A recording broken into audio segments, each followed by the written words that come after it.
Hello, I'm Mario Anderson, and welcome to In Focus Kentucky, where we take a look at issues that matter to you right here in the Bluegrass State. And each week we talk with the lawmakers, community organizers, and people like you who help shape those policies.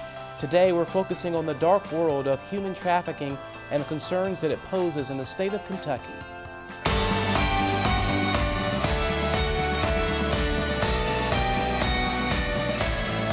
According to the University of Louisville's Department of Pediatrics, during high-profile events such as Derby Week, sex trafficking, particularly of kids and teens, increases dramatically. The average age of sex trafficked victims are from 14 to 17, and most of these victims are young women. Today, we'll speak with those aiming to stop this horrible practice by teaching citizens what are potential sex trafficking signs. But first, we visit with a human trafficking survivor.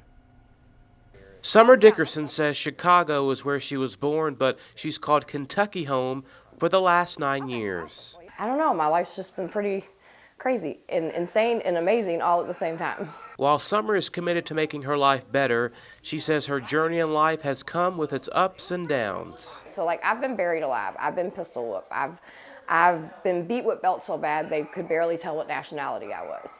Summer says she was abused and a victim of sexual assault as a child and decided to run away from home at 15 years old. And that's when I got kidnapped. But then because I didn't get any kind of counseling, no one said, hey, let's go, make sure you're okay.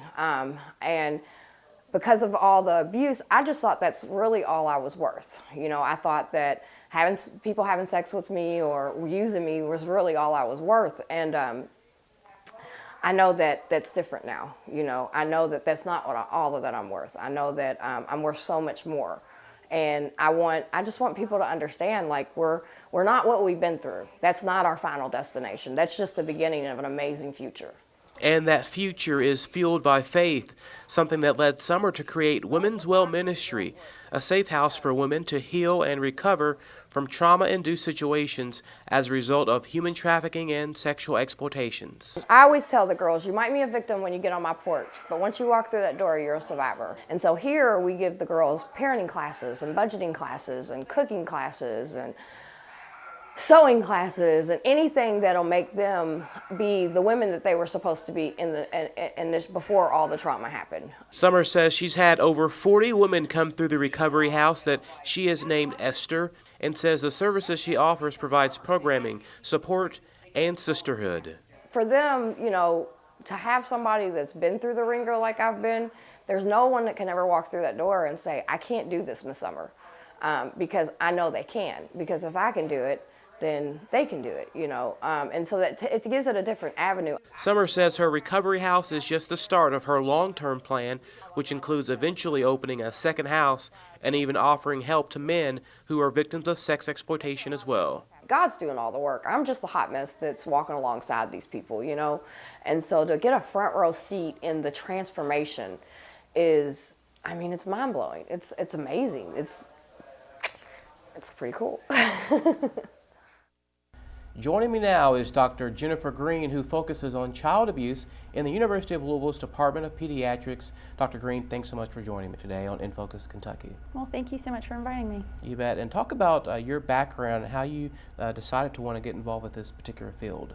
Of course. So I was actually introduced to the field of child abuse pediatrics in medical school just by doing essentially a rotation with a child abuse pediatrician. It really sparked my interest, and it was really something that once I learned about it, it was kind of a no-brainer. It was something that I knew I wanted to do.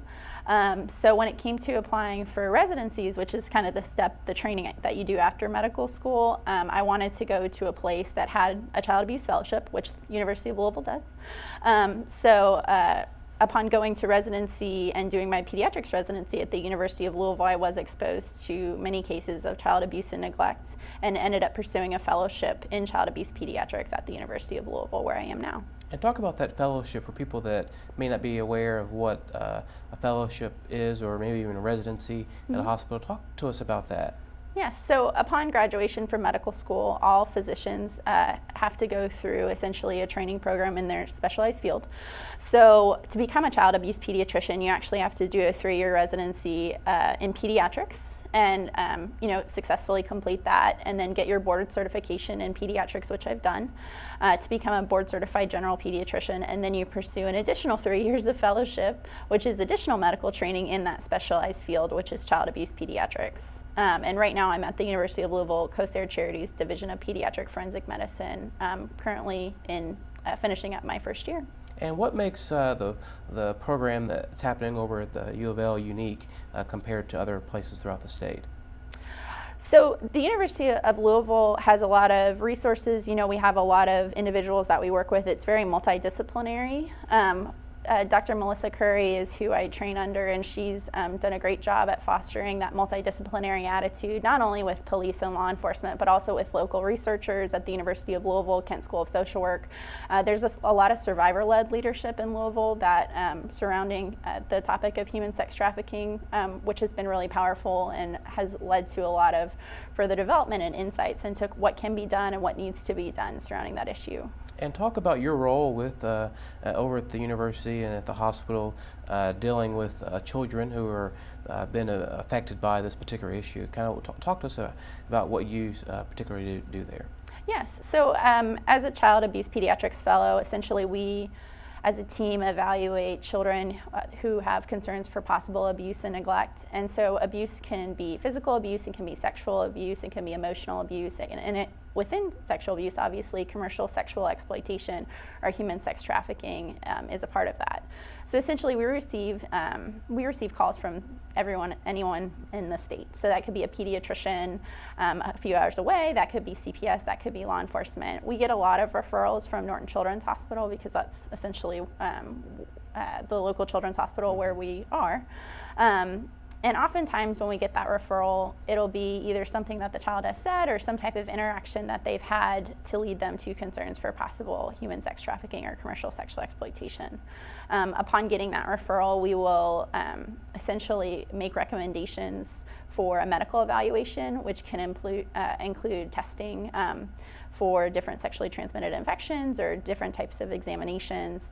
Oftentimes, if possible, we will obtain a history from the child themselves or any caretakers who are available. And then we will obviously recommend further investigation by law enforcement or child protective services if those concerns are present. The National Human Trafficking Hotline would be a number that I would most certainly recommend that people call. What they can do is, if the child can be identified, a lot of times they can link into local law enforcement to try and kind of further investigate that matter. Obviously, they can make recommendations as to what history can be obtained, such as if a medical professional is calling. They can make recommendations for resources that are in that area. Other things that would be important is, obviously, if you see a child who's in imminent danger, it would be important to call local law enforcement immediately in that certain time. Well, Dr. Green, we appreciate you joining us today to talk about this issue that is happening in our state of Kentucky, but appreciate the good work you're doing over at the University of Louisville and with the hospital. Well, thank you so much. You bet. Now, coming up, we'll discuss the biggest human trafficking bust ever with the Louisville Metro Police Department that saved many victims. Next, here on In Focus, Kentucky.